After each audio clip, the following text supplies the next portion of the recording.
Killer husband realized wife is still breathing. Let's get into it. Early morning hours of Valentine's Day 2019, a woman named Olivia Jones walked the aisles of a local supermarket known as HEB Plus in preparation for dinner with her husband, Chris. As she gathered the ingredients, she observed a bouquet of pink and red roses, colors that symbolize tenderness and passion. As Olivia exited the store with the roses in her cart, she was unaware that in less than 40 minutes, she would be dead. A horrible consequence of so-called toxic love. The police would find her on her bedroom floor in a quiet neighborhood in Beaumont, Texas. 11 minutes earlier, her loving husband, Chris, dialed 911. Beaumont 911, what is the address of your emergency? Please, hurry. Touch my face again. Tell me what's going on. I'm at home with my inside the head. Please. Somebody shot in the head.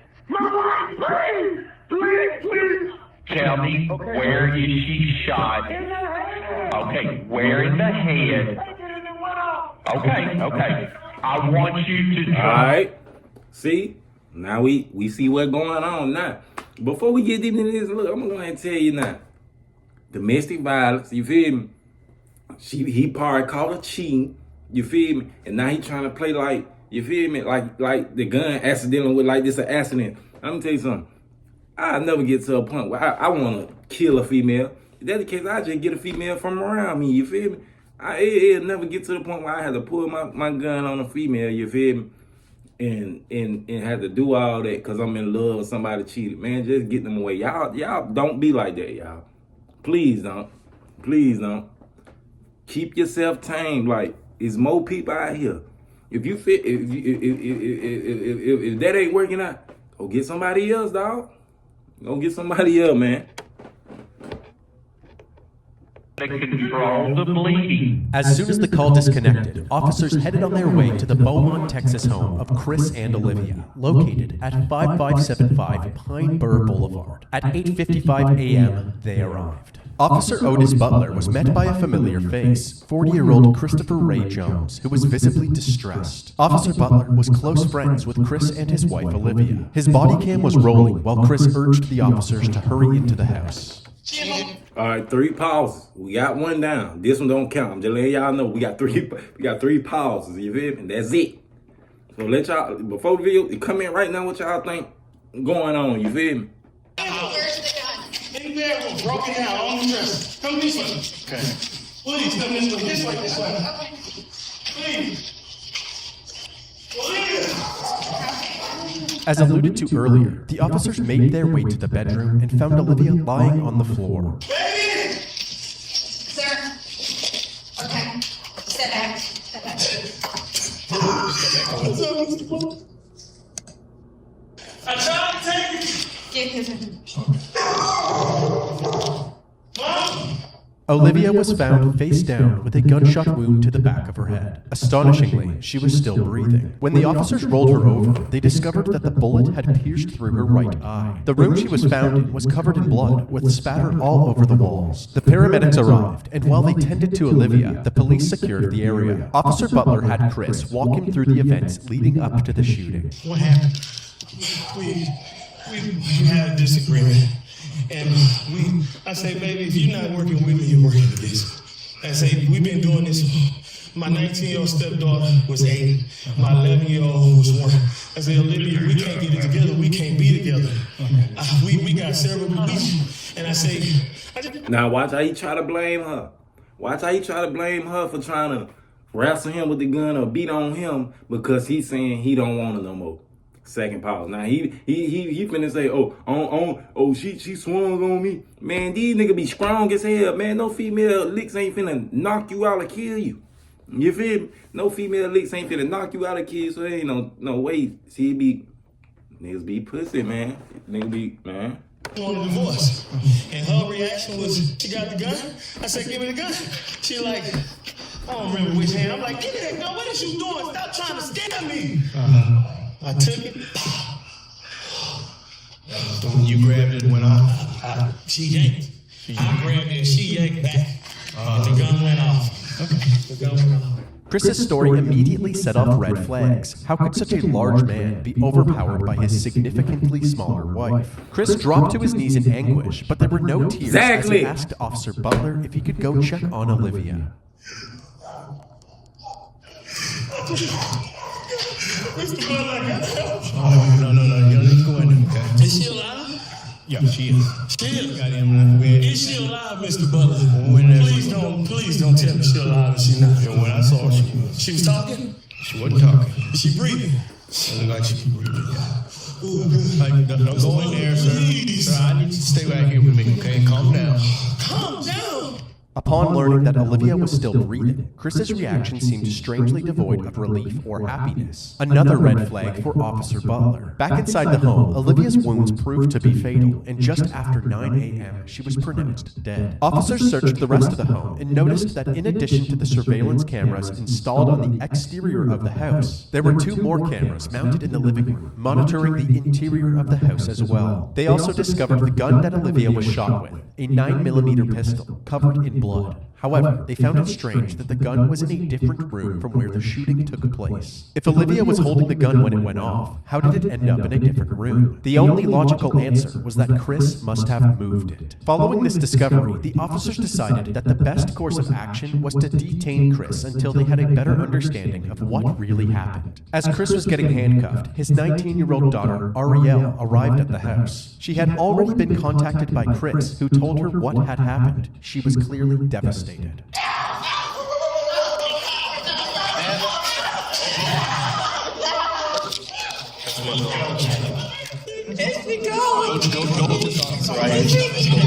While the officers tried to console Ariel, Chris was escorted to the back of a police cruiser. Lead Detective Mendy Freeman and Sergeant Yvette Barrero of the Forensics Unit arrived at the residence and were immediately caught up to speed. According to him, she grabs a 9mm in their bedroom. And she did that. He claims he reached for the gun to try to get it from him. When he reached for it, and they struggle over it, boom. At that moment, Olivia's sister Angela arrived at the scene, and Ariel once again broke out into hysterics. All of the evidence was collected and sent to the crime lab. Chris was brought down to the station where they took photos of his hands still covered in blood. They're waiting for the lead detectives. They're going to be the ones that actually interview you, so. When the detectives finally arrived at the station, they started Chris's interview by asking him what caused the argument. He said that he felt as if Olivia wasn't pulling her weight in the relationship. I'm very particular. And you heard that's true. I'm very particular. You strive for the best for people. I work really hard. And I don't make excuses for myself. And I don't accept excuses for anybody else. After telling her that he wanted a divorce, she went to the bedroom and grabbed the gun. What did you say? Really? You serious? Really? This is not gonna solve anything. Okay. You know, this is not, you do not want to do that. You put that freaking gun in before you make a mistake and hurt yourself. She was crying. She was crying. Chris handed over his cell phone, which had access to the home security camera footage. Say you want to access just that camera. You touch that. And that's just that camera. Okay. Good. Your mom understands. So far, let's go back to devices. Yes, sir. And everything is labeled. Carport, backyard, front door, back door, laundry room, inside garage, living room, kitchen.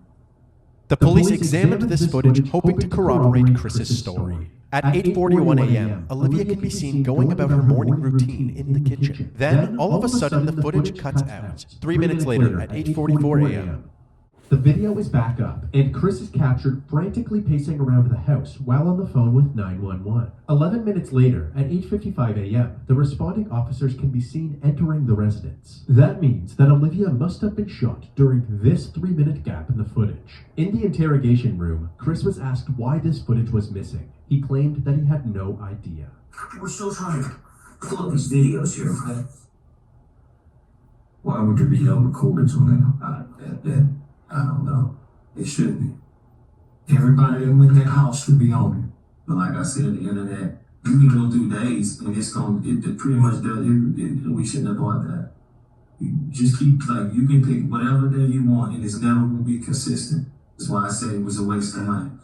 Well, I mean, I'm wanting desperately to find some video on here that corroborates what you're telling us, but almost all the videos start right after this event happened. Chris had a bunch of excuses, from internet problems to not charging the camera properly. But at this point, the detectives were taking anything Chris said with a grain of salt. It seemed more likely that Chris, the only one with access to the footage, had tampered with it. Since they did not have the video, they had Chris reenact the moment that he tried to disarm Olivia. Now go ahead and do my initial. She pulls it.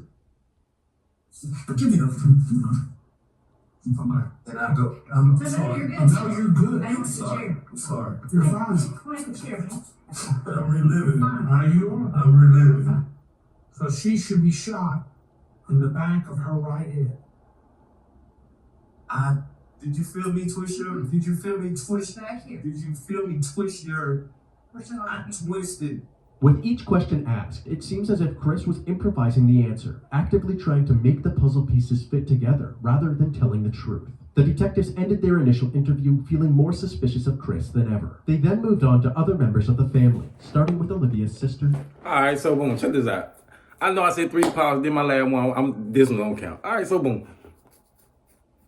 Exactly, like, nigga, ain't no way you finna grab a gun, nigga, and this bitch finna go through her eye. If she holding this gun, right? Come on now, I look, man. I done seen this shit too many times, dog. Like, real life type shit too. And I know how these bullets and shit work, dog. Like, I know, like, me being a professional with guns, I know how this shit works. So it's like, ain't no way you finna, it still'll be like, in this area, if you twisted that gun, cause ain't no way she finna just look down a barrel and be like, oh no, let it go, like, on some shit like that, you feel me? So the gun had to been took from her, you feel me? And then, bah, you feel me? Probably not even in, cause, man, this lady ain't had no knife, no, nothing. We'll go back to it, man. Angela. Olivia Jones is her sister, right? We've been talking a lot lately. We talk every day. I drop her baby to her at the tax office. She's always been timid about everything. But she was the type that whatever went on in their home, she would keep it there. Yeah. Kind of a private person. Yeah. She loved her baby so much that she thought she had to live for them. You know, she would never. Angela went on to reveal the extent of Chris's control over Olivia. She can't talk on the phone after a certain time. He controlled the finances. He never wanted to be in the presence of her family. Family reunions, anything, he never came. But she would have to step off, and when he would call, and all you could hear was him screaming and yelling on the phone. His character is agitation. Like, his character is to be aggressive. I just don't get it. Because all she wanted, my sister was a married type. All she wanted was to be loved. Yeah. She loved love. Like, she loved her babies. She wanted to live. Oh, one more thing, and that's why when I get a female and they start like they start falling over me, and I ain't even do nothing to them yet, but like I don't like weak-minded females. You feel me? I don't like people try to run over females. You feel me? So when I'm with a female, I try to get them this light of like, you don't need me. Like, please don't act like, don't show me you need me. Like, they go throw me off. You feel me? You feel me? I hate a soft female, like, who like, and I know they can't help it, but like they need love, and that shit start from like home type shit, from like family members and shit. Like, when a female don't feel love, man, they go to the streets and try to find somebody to do it for them, and they find, and they don't know how to find real love. You feel me? So they just pick anybody. You feel me? And it be niggas like that. You feel me? And that's why, man, when I was talking to Shot, I told her, man, look, we ain't finna be doing all that crazy shit on the internet, like all that showing these folks like we so happy and whoop, this and that and shit be left and everybody thinking you under me, like, oh, that DC girlfriend, oh, that DC girl, oh, that. Nah, I want you to build your own name, make your own money, so you can. That's why people like make a relationship channel, make a couple channel. No, because like that shit go one way at the end. You feel me? I seen this shit happen before. Like man, ever since I've been in this YouTube shit, I sat back and just watched everything. These past 2 years I've been sitting down, I just sat back and watched everything. But let's get back into it, man. Y'all know what I'm talking about. To make matters worse, Chris's ex-wife Letitia, who he initially met back in 1999, corroborated his pattern of controlling and aggressive behavior. I met Chris Jones in 1999. It was just like a constant fight. Like he strangled me, choked me out, drugged me through the house. My skin was missing off my back. One time he bit my hand. He had this bite marks in my hand. This was what it was. If the house not clean, he's told me that he would kill me if I was to ever leave him. Told me how he would do it. The reason I never said anything or went for help was because I was extremely in fear of my life. Because I knew and I felt in my heart that he would kill me. And most damning of all were the allegations made by Olivia's daughter Arielle during her interview. She explained what it was like living at the house with her mom and Chris. One time they were arguing and I heard her say she couldn't breathe. I would see bruises on her. It broke her down to the point where she believed what he said. Mm-hmm. You won't be nothing without me, stuff like that. Right? Everybody knows my mom. Everybody knows my mom. Everybody knows that we were her world. With each person interviewed, the allegations against Chris were stacking higher and... When you order Domino's online, we'll give you a free pizza to use for a future pizza emergency. higher. They doubled back with him, urging him to tell the truth about some what beautiful actually happened ones, in the though. missing footage. Non-stop videos. That nigga chose some beautiful females, boy. Those videos, I'm guilty. Not if you say right now, but you just say, well, I freaked out, I panicked, I did some stuff I shouldn't have done. Is that one of them? Yes. How many did you delete? I don't know. I was afraid of being blamed for something I did do something that looks really bad on me. While the confession was a much-needed win for the detectives, there was still no trace of those crucial 3 minutes of footage. However, the detectives did their due diligence. They spent the days combing through all available footage from the house to see for themselves what daily life was like for the Jones family. In these recordings, the true nature of Chris and Olivia's relationship was on full display. They ain't gonna be nothing stupid. Look on the floor. Look on the floor. Look on the floor, Mike. Look on the floor. Look on the floor. Look on the floor. Look on that. How God said like that? You're not paying attention. Look up, man. Okay, please. You wasn't worried about the son of a bitch a minute ago. That's your mother. Look at me like that, bitch. I'm not playing with you. Lazy. You want to do something now? Give it here. You got all the goddamn answers. You don't do a goddamn thing around this. Right. Bitch, don't ass I me, know bitch. I was That's clean dish. That's clean. I didn't want to, they fell on the floor, so I didn't want to reuse them. You look at it. You don't pay attention to what I'm doing. Man. You ain't got the chance to claim no y'all. Who on the wall?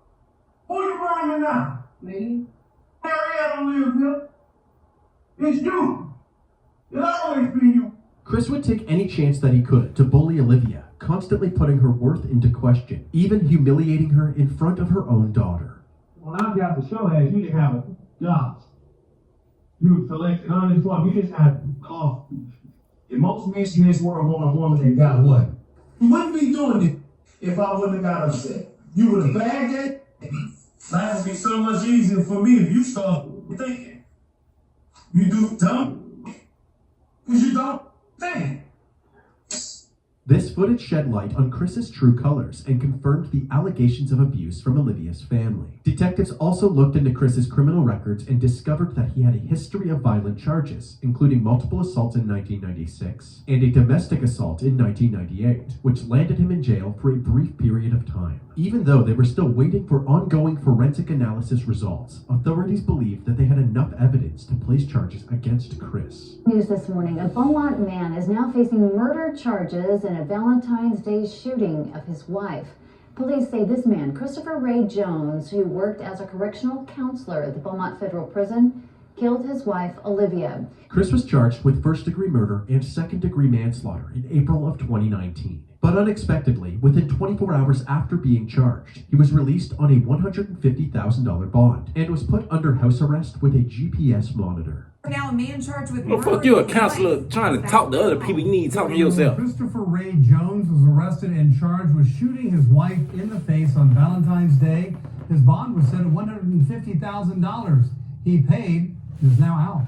Many taking to social media to voice their concerns, stating things like, "Can't believe he's out on a $150,000 bond. That's crazy. What's wrong with our system?" And, "Can't believe they would make his bond so low that he got out. He should not be walking the streets." While out on bail, Christopher was allowed to continue operating the Jones family business, a food truck called One Plate at a Time. The judge allowed Chris to work while out on bail since the food truck is directly beside his home. However, this decision was controversial amongst Olivia's family and the community. They knew Chris was the only person with Olivia at the time of her death, and they all seemed to believe that he had killed her. This food truck on Concord Road in Beaumont is a hot topic on social media.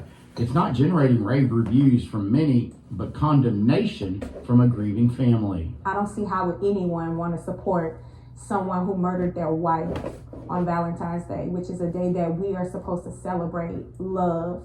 And the day that she was going to celebrate that with him, he decides to take her life. Chris's image was tainted even further when the results from the crime lab came in. The bloodstain patterns at the crime scene indicated that the gunshot wound could not have happened in the way that Chris described it. Additionally, investigators found no gunshot residue on Olivia's hands, indicating that there was no way she was holding the gun when it went off. There was, however, gunshot residue on Chris's hands and clothing. Despite all of the evidence pointing towards Chris, he pled not guilty to his charges. But before his trial would take place, Olivia's family held a gathering to honor her memory. This Valentine's Day, purple and red balloons filled Rogers Park. Purple means domestic violence, and red was one of her favorite colors. 1 year ago today, Joshua Simmons lost his sister. Valentine's Day was one of her favorite holidays. I would give almost anything to have her back right now. What's this year been like for you and your family? If you can wrap it up in one word, it would be frustrated. Frustrated with the fact that Jones isn't behind bars. Now the family wants to raise awareness for domestic violence, but more than anything, they want justice for Olivia. We want him to spend the rest of his life in prison, while my sister spend the rest of her life in the grave.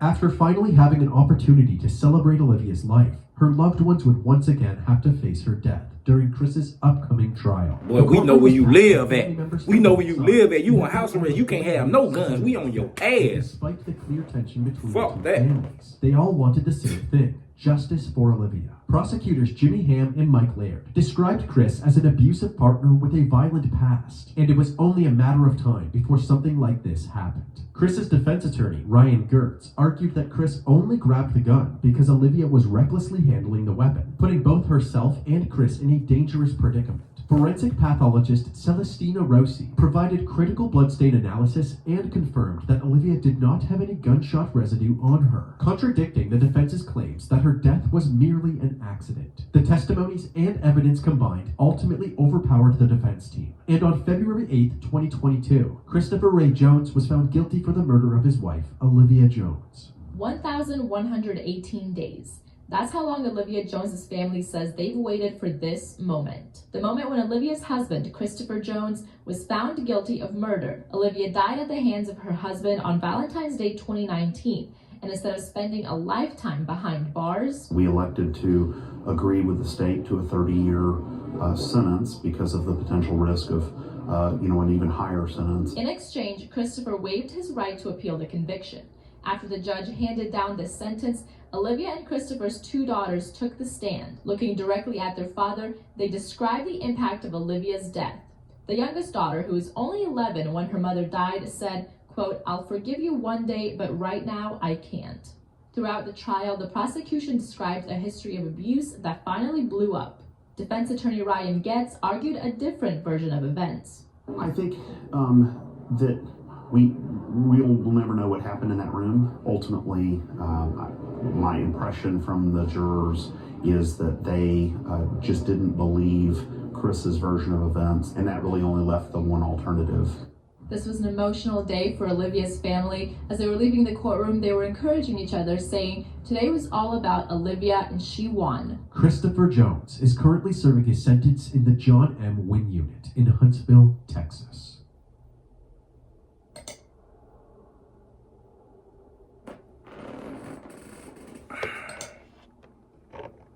Look, man. What's your thought about that case, man? Look, man.